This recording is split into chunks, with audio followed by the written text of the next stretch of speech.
салом бинандагони арҷманд, имрӯз душанбе 21 октябр аст. шуморо ба дидани барномаи хабарию таҳлили ахбори озодӣ даъват мекунем ки бо заҳмати ҳамкорон дар Тоҷикистон ва Прага таҳия шудааст. нахуст бо мавзӯи асосии барнома шинос шавед. манбаъҳои радиои озодӣ мегӯянд таҳқиқи парвандаи сиёсатмадорон ва мақомоти баландпояи собиқ дар Тоҷикистон то 2 моҳи дигар тамдид карда шуд. хонаҳои нав барои зарардидагони сел дар ноҳияи айни мақомот аз таъмини мардум бо сарпаноҳ гузориш доданд. сокинон аз ваҳшати он рӯзҳо гуфтанд. гирифта рафт моя зада ба кӯчита фуровард. аз нисф зиёди сокинони Молдова барои ояндаи кишвар бо Иттиҳоди Аврупо овоз доданд ва Майя Санду президенти амалкунанда дар интихобот пешсаф шуд. ва барномаро аз охирин хабарҳо дар бораи парвандаи шахсиятҳои маъруф шурӯъ мекунем. таҳқиқи парвандаҳои Саид Ҷаъфар Усмонзода, Акбаршоҳ Искандаров, Ҳамроҳхон Зарифӣ, Аҳмадшоҳ Комилзода, Шокирҷон Ҳакимов ва Абдулфайз Атоӣ то 2 моҳи дигар тамдид карда шуд. дар ин бора чанд манбаъ имрӯз ба радиои озодӣ хабар доданд. ҳамаи ин афроди шинохта ба талош барои ғазби ҳокимият ва баъзе ба барангехтани кинои адовати миллӣ муттаҳам мешаванд. назари боздоштшудаҳо ба иттиҳомот маълум нест, ба истиснои профессор Шокирҷон Ҳакимов ки гуфтааст, иттиҳомот асос надорад. ба гуфтаи мусоҳибони озодӣ қарор буд ки парванда ҳафтаи гузашта ба додгоҳ биравад, аммо дар сатҳҳои дигар парвандаро нокомил хонда барои тафтиши иловагӣ баргардониданд. Саид Ҷаъфар Усмонзода раиси пешини ҳизби демократ, Шокирҷон Ҳакимов муовини аввали раиси ҳизби социал-демократ, Аҳмадшоҳ Комилзода муовини раиси ҳизби демократ, Акбаршоҳ Искандаров раиси пешини шӯрои олӣ ва Ҳамроҳхон Зарифӣ вазири собиқи корҳои хориҷиро тобистони имсол дастгир карданд. интихобот дар Молдова ҷумҳурии пешини шӯравӣ ба даври дуюм гузашт. Майя Санду президенти феълӣ аз ҳамаи 11 номзад пешсаф шуд, вале барои пирӯзӣ раи кофӣ ба даст наовард. ба тарафдорӣ аз ӯ наздик ба 42% интихобкунандагон овоз доданд. дар даври дуюм ӯ бо Александр Стояноглу собиқ додситони кул рақобат мекунад. дирӯз мардуми Молдова инчунин барои пайвастан ё напайвастани кишварашон ба Иттиҳоди Аврупо назар доданд. ҷузъиёт аз ҳамкорам Муъмин Аҳмадӣ. рӯзи гузашта мардуми Молдова ки наздик ба 3 миллион аҳолӣ дорад барои интихоботи президентӣ ва пайвастани ин кишвар ба Иттиҳоди Аврупо ба нуқтаҳои райдиҳӣ рафтанд. натиҷаҳои пешакӣ нишон доданд ки ҳеҷ номзаде дар даври аввал пирӯз нашуд. тарафдорон ва мухолифони пайвастан ба Иттиҳоди Аврупо низ тақрибан баробар буданд. интихоботи президентӣ дар Молдова ба даври дуюм кашида шуд. Майя Санду президенти кунунӣ ки тарафдори пайвастан ба Иттиҳоди Аврупо аст, бо беш аз 42% рай ва Александр Стояноглу додситони кули собиқи ин кишвар 2 ҳафта баъд аз нав бо ҳам рақобат хоҳанд кард. ман ба тарафдории Молдова овоз додам ки дар сулҳ ва озодӣ рушд кунад. ояндаеро месозем ки Молдова сазовори он аст. александр Стояноглу метавонад бо Санду рақобат кунад. ӯ гуфт ки райдиҳӣ ба пайвастан ба Иттиҳоди Аврупоро байкот кардааст. ӯ гуфт ҳукумати Майя Санду пайвастан ба Иттиҳоди Аврупоро бо интихоботи президентӣ дар як рӯз гузоштанд ва мехоҳанд аз он сӯистифода кунанд. ман ин мавқеи ҳукумати кунуниро ки ҳеҷ рабте ба Иттиҳоди Аврупо надорад дастгирӣ намекунам. ин райпурсӣ барои тағйир ба конститутсия аст, аммо ман ҷонибдори ҳамоиш бо Иттиҳоди Аврупо ҳастам. равобити Молдова бо Русия пас аз сари қудрат омадани Санду дар соли 2020 бадтар шуд. ҳукумати ӯ ҳамлаи Русия ба Украинаро маҳкум кард ва Москавро ба сарнагунии ҳукумати ин кишвар муттаҳам сохт. мақомоти Молдова мегӯянд Русия талоши дахолат ба интихоботи Молдова ва ноором кардани ин кишварро кардааст. чанд нафарро низ бо гумони ҳамкорӣ бо Русия ба хотири баргузории тазоҳуроти хушунатомез боздошт карданд.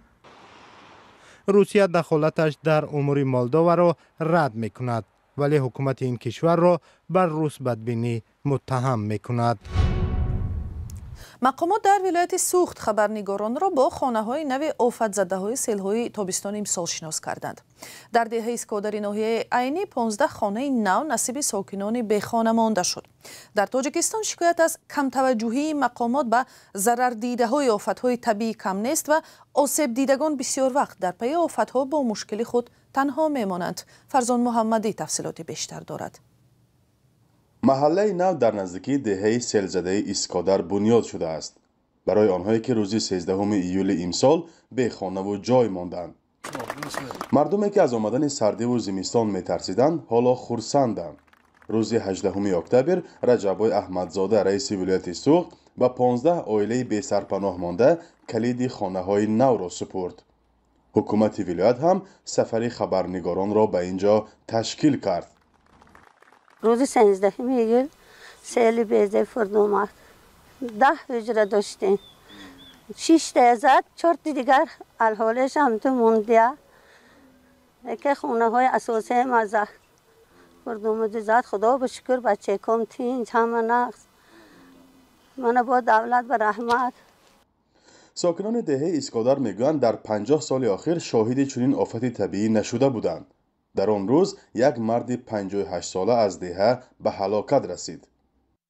همین ژوله باریدن سر کرد و مردم دهه از دیگر طرفا فریاد کردند که برادرها خطوطا به یک جای آبادی گیرید. گرفته رفت مویا. زده با کوچه فرو آورد. بعد ما این طرف بیم که خونه مویا برده است. تمام به خونه بعد مونده. مقامات میگویند بغیر از خانه‌های استقامتی، مکتب و دیگر انشاءات نیز ضرر دید. کارهای برطرف‌سازی از آن جمله برقرارسازی مکتب میانه عملی گردید و اهالی ضرر دیده به جای بی‌خوف کچانیده شدند. تاجیکستان یک کشور آسیب پذیر در برابر فلاکت‌های طبیعی است و سالانه $10 میلیون زیان اقتصادی می‌بیند.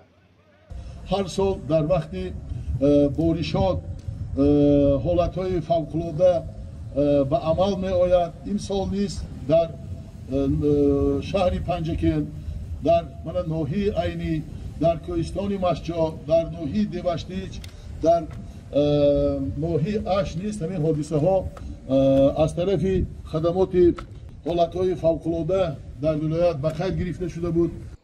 اگرچه مقامات رسمی درباره کمک به مردم آسیب دیده در فلاکت‌های طبیعی گزارش می‌دهند، اما شکایت‌ها از مردم زیانیده و محتاج در دیگر جایها کم نیست.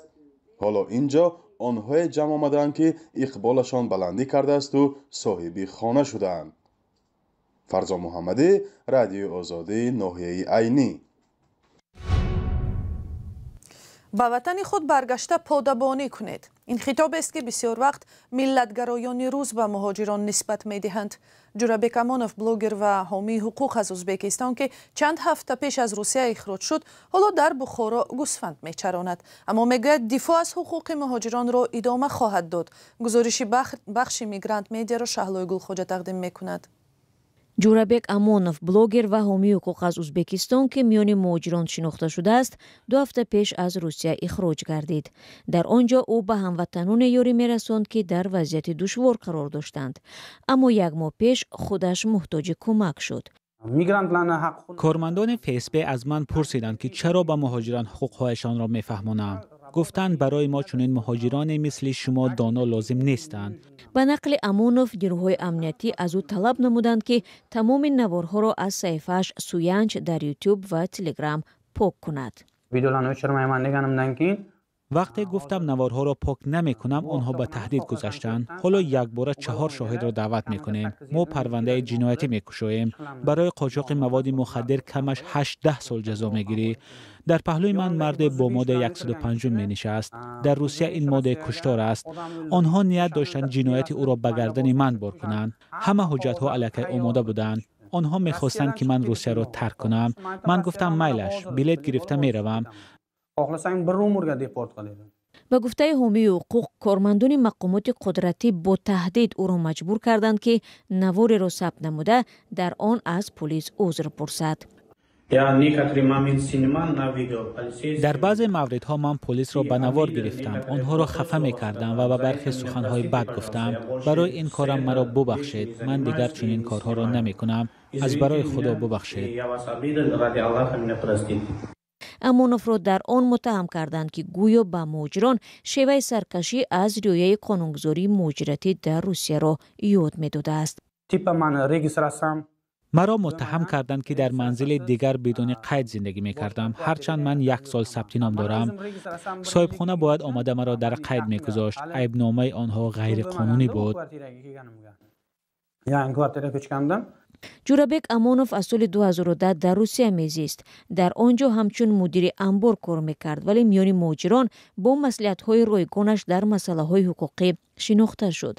امونوف یکی از یاوران و ریزاکاران سازمان حامی حقوق انسان تانگ جهانی نیز بود. وی یکی از اختیاریان فعال ما بود. وقتی ما اوید به غلامی افتادن مهاجران معلومات دریافت می‌کردیم، او همراه حقوقشناسان برای آزاد کردن این شهروندان می‌رفت. جورابک امونوف حالا در زادگاهش بخارا به چاره‌داری مشغول است. با وجود این نیت دارد کمک‌های حقوقیش را به مردم ادامه دهد. من می‌خواهم در اینجا کار کنم. اگر برایم امکانیت بدهند نقشه دارم فعالیت حقوقی خود را دوام بدهم. در ازبکستان نیز حقوق شهروندان ما پایمال می شود. مهم این است که قانون عمل کند. امونوف از زمره اولین هایی است که 2 سال پیش در برای جلب مهاجران کاری به جنگ در اوکراین حرف زده بود. و با ادامه یافتن حمله اسرائیل به لبنان، سازمان ملل متحد میگوید 4.1 میلیون نفر به سوریه پناه برده اند. پیش بینی می شود که شماره پناهجویان باز هم افزایش یابد و ترکیه هم ظاهراً برای یک موج نوی مهاجرت آماده می شود. گزارش همکاران ما از صدای آمریکا را زرانگیزی نوروزشاه تقدیم می کند. با ادامه حمله اسرائیل به لبنان، شماره بیشتری از پناهجویان برای نجات به سوریه همسایه پناه میبرند. سازمان ملل متحد میگوید زیاده از 4.1 میلیون نفر فرار کردند. اکثرشان سوریگی‌هایی بودند که از جنگ در این کشور به لبنان پناه برده بودند. سازمان‌های کار با پناهنده‌ها هشدار می‌دهند که در صورت ادامه یافتن زد و خوردها، شمار پناهجویان در ترکیه هم بیشتر شده بحران بشری به میان می‌آید. گپ درباره فقط گریزه های سوریگی نیست که به سوریه برمیگردند. ساکنان لبنان هم مرز را گذشته به سوریه می روند. سوریه یا کوشش می کنند مرزش را بندد یا آنها را مجبور می کند که به مرز ترکیه بروند. این وضع واقعا برای مردم فلاکت بار خواهد بود.